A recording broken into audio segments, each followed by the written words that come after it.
Salam değerli izleyicilerim. Bugünkü mövzumuz yuxudur. Sərbəst yuxuya getmək. Körpələr hansı dövrdən başlayırlar sərbəst yuxuya getməyə və hansı metodlar vardır? Belə ki, dünya üzrə iki məşhur metod vardır. Bunlardan biri Let Cry, digəri isə No Cry. Adından da göründüğü kimi birinci metod Let Cry. Bu körpənin nə bahasına olursa olsun, nə qədər ağlayırsa ağlasın, sadəcə yuxuya getməsidir, sərbəst yuxuya getməsidir. Burada valideynin heç bir köməyi yoxdur və bu metoda artıq 4 ayından uşaqlar alışırlar. Bu əsasən geniş yayılıb Avropa ölkələri arasında. Ama sonradan biraz agresif göründüğü için, biraz yok, oldukça məncə agresif bir metoddur. Uşağı, nə bilim, 1 saat və yaxud da elə uşaq var, 1 saat yarıma yuxuya gedir. Bu qədər çox müddətdə ağlaması həm də sinir sisteminə ziyan ola bilər. Həm valideyn və uşaq arasında bağımlılığın pozulmasına, stresin artmasına gətirib çıxardır və həqiqətən də bu metod sonradan araşdırılır. Bu metod, bunu qeyd edeyim ki, Weissbill tərəfindən işlədilib, hazırlanmışdır və bu metod sonradan araşdırılıb, öyrənilib. Bu zaman uşaqların qanında belə çox ağlayan zaman stres hormonu kortizol artır və sadəcə uşağın yox, həmçinin valideynin də qanında bu hormon artır və sonradan bu hormonun aşağı düşməsi, sabit qalması çox çətin məsələdir və sonradan öyrənilib ki, hətta uşaqlar ağlamadan da yuxuya gedəndə də artıq onlarda sanki vərdiş qalıb, yaddaş, xroniki, daimi kortizolun yüksək olması görünür. Və bu metoddan sonra başqa bir metod, Richard Ferber'in işlədiyi bir metod, biraz yumuşaq metoddur. Burada No Cry.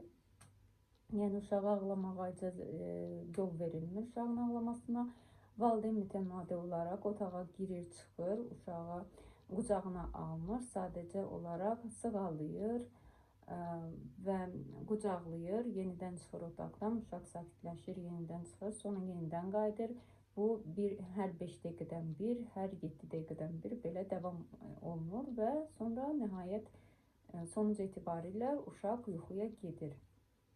Bu metodunda mənfi və müsbət cəhətləri vardır. Burada da yenə də stres var, uşaq stressdədir.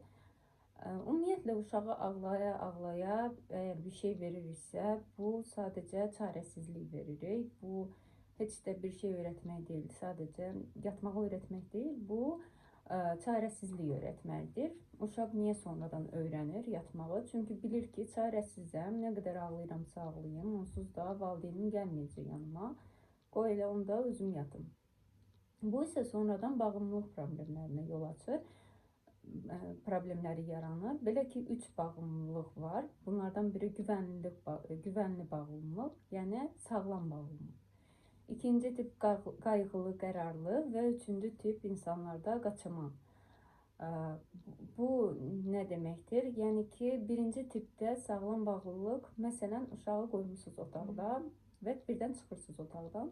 Uşaq başlayır ağlamağa, çünki otaqda heç kəs yoxdur, başlayır ağlamağa. Siz qaydanda, hətta uşağı qucağınıza almasanız belə o sakitləşir. Görür ki, siz varsınız, artıq təhlükə yoxdur, sakitləşir. Bu sağlam, güvənli bağlılıqdır. Ola bilər bəzi uşaqlar qucağa aldıqdan sonra sakitləşsinlər. Bu da sağlam, güvənli bağlılıqdır. İkinci tip qayğılı, qərarsız bağlılıq. Bu necədir? Burada deməli uşaq, əgər ana saxlayırsa uşağı və çıxır otaqdan, uşaq ağlayır, ana qaydanda uşaq yenə də bəlkə 15 dəqiqə, yarım saat ağlamağa, stres keçirtməyə davam edir. Bu artıq qayğılı, qərarsız, qayğını göstərir, bağımlılığı göstərir. Yəni uşaq nə vaxtsa ehtiyacları tam vaxtında ödənilmədiyi üçün belə özünü aparır. Üçüncü tip qaçaman bağımlılıq. Bu nədir? Bu yəni ki, çox güman ki, uşaq nə qədər ağlayır ağlasın, ona ignor eləmək. Qoy ağlasın. Və bu tip uşaqlar böyüyəndə çox ciddi problemləri olur. Hətta ailə quranda da bağımlılıqla bağlı çox böyük problemləri olur. Mövzumuz bu deyil, çünki mövzumuz indi yuxudur. Belə ki, yuxunun Richard Ferberdən sonraki, yəni No Cry, bu metoddan sonra daha gözəl bir yumuşaq metod. Mən bu metodu çox sevirəm. Bu Tracy Horgun işlədiyi bir metoddur. Bu metodda nədir? Qətiyyən uşağı tək qoymuruq. Uşaqla uzanıb nə qədər lazımdırsa onun yuxuya getməsi üçün yanında qalırıq. Düzdür, bu işləyən, yorğun olan valideynlər üçün çox əzab vericidir. Hamısı istəyər ki, uşağı qoyum, yatsın, özüm bir kitab oxuyum, ya film izləyim. Amma əgər uşağınızın sağlam psixoloji böyüməsini istəyirsinizsə, bu metod daha yumuşaq metoddur, daha gözəl metoddur. Sonraki yaş dövrlərində uşağın sizə gözəl, sağlam bağlılığı olacaq, etibarı olacaq və özü də sizi kimi böyüyəcək. Sizin ona göstərdiyiniz qayğı kimi o da gələcəkdə başqa insanlara qayğı göstərəcək və sizə. Ona görə də bu metodun deməli mənfi və müsbət cəhətləri. Mənfi cəhətini sadəcə deyərdim ki, yorğun olan valideynlərə getmir bu metod. Amma bütün valideynlər yorğundur. Onsuz istəyir işləsin, valideyn istəyir işləməsin. Bütün valideynlər yorğundur. Sadəcə səbri olmayan, mən deyərdim, səbri olmayan valideynlərə bu metod getmir. Çünki elə uşaq var 1 saata yuxuya gedir, elə uşaq var 15 dəqiqə yuxuya gedir. Bu heç də bütün uşaqlar eyni deyil. Ona görə də əbəs yerə bu insanları temperamentine görə 4 qrupa bölmürdülər. Məsələn, flegmatiklər tez yuxuya gedir. Bəlkə sizin uşağınız flegmatikdir. Ola bilər 10 dəqiqə, 15 dəqiqəyə yoruldu, yatdı. Heç bir ritual, heç nə lazım deyil bu uşağa. Öyle uşaq var 1 saata, 2 saata yuxuya gedə bilmir. Bunlar xoleriklərdir. Bunlar yuxuya getməsi çox çətindir. Burada da bir problem yoxdur, sorun yoxdur. Sadəcə temperamentli uşaqdır bu, xolerik uşaqdır. Və sanguiniklər çox yaxşıdırlar. Onlar hamısı yaxşıdır, amma sanguinikləri mən nədənsə çox sevirəm. Bu tip insanlar həqiqətən də dozasındadır. Bunlarda həm sevinç, həm tez yuxuya getmək, hər şey dozasındadır sanki. Ona görə də bunlarda belə bir problem olmur. Sadəcə ritual gərəkir. Demək, uşaqları əgər istəyirsinizsə, hər gün eyni saatda, rejimli şəkildə rahat öyrəşsinlər yuxuya getməsi üçün. Bunun üçün rituallar lazımdır. Məsələn, vanna qəbulu, massaj, kitab oxumaq hər gün, amma hər gün eyni nağıl yox, müxtəlif nağıllar, məsələn, gözəl nağıllar oxumaq, uşaqla bir gedib, yəni yatmağa hazırlaşmaq. Yəni bunu hər gün təkrar eləsəz, artıq 2-ci həftədə, 3-cü həftədə uşaqda vərdiş halı. Amma buraxmaq olmaz. Bugün şənbə bazardır, qoy uşaq gec yatsın, bizlə film izləsin. Əlbəttə ki, onda uşaqda yuxu öyrətmə sistemi formalaşmayacaq, öyrənmə sistemi. Ona görə də siz hər gün eyni rejimdə, eyni saatda bunu təkrarlamalısınız.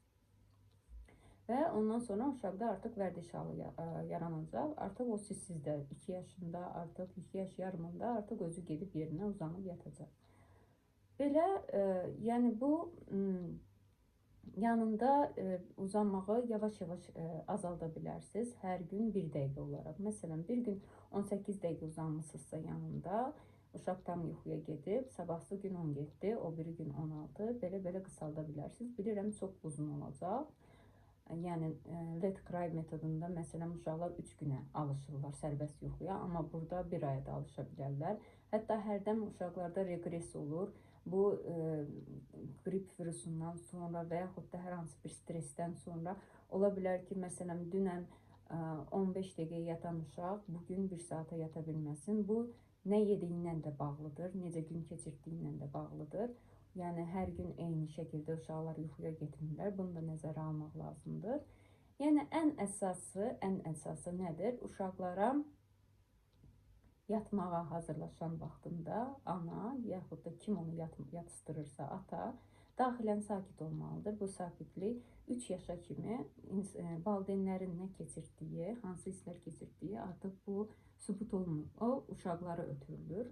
Ona görə də sakit olmaq lazımdır və uşağınla vaxt keçirmək sanki yox, əlbəttə ki, ən gözəl bir şeydir. Bunu bilə-bilə gedib uşaqla yanında uzanıb, gözəl bir kitab oxuyub, başını sığallayıb, Onu nə qədər çox sevdiyinizi söyləsəz, uşaq yavaş-yavaş yuxuya gedəcək və heç bir sorun olmayacaq. Yox, əgər siz tələsirsinizsə, uşaq tez yuxuya getsin, mən gedim, öz işlərim var, işlərimi görüm.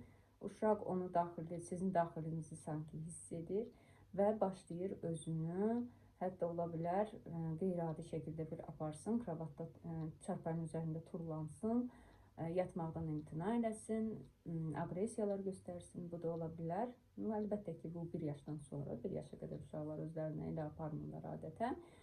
Belə, yəni bu Let-Cry metodunda artıq dediyim kimi 4 aydan, məsələn, Avropa ölkələrində çox uşaqlar artıq 4 ayından belə yatırlar sərbəst şəkildə. Amma bizim, məsələn, Azərbaycanda mən inanmıram ki, 1 yaşa qədər uşaq özü sərbəst şəkildə heç bir kömək olmadan yatır. Müxtəlif metodlar var. Kimisi uşağını yerləyir, kimisinin uşağını sadəcə layla oxuyur. Uşaq yuxuya gedir. Yəni, əgər istəyirsinizsə, uşağınız gələcəkdə 1 yaşdan sonra, heç olmasa 9 aydan sonra özü sərbəst yatsın. Bunu yavaş-yavaş alışdırmaq lazımdır, yumuşaq şəkildə. Onda uşaqda həm bağımlılıq, həm daxili hormonlarında, stresor hormonlarda heç bir dəyişiklik olmayacaq, bağımlılıq problemi olmayacaq və gözəl şəkildə özü tam sərbəst şəkildə ola bilər 2 yaşında, ola bilər 1 yaş yarımında artıq sərbəst özü yuxuya getməyi bacaracaq. Vaxtı tələsdirməyə dəyməz. Sevə-sevə başlamaq lazımdır hər işə, o zaman nəticə də olacaq.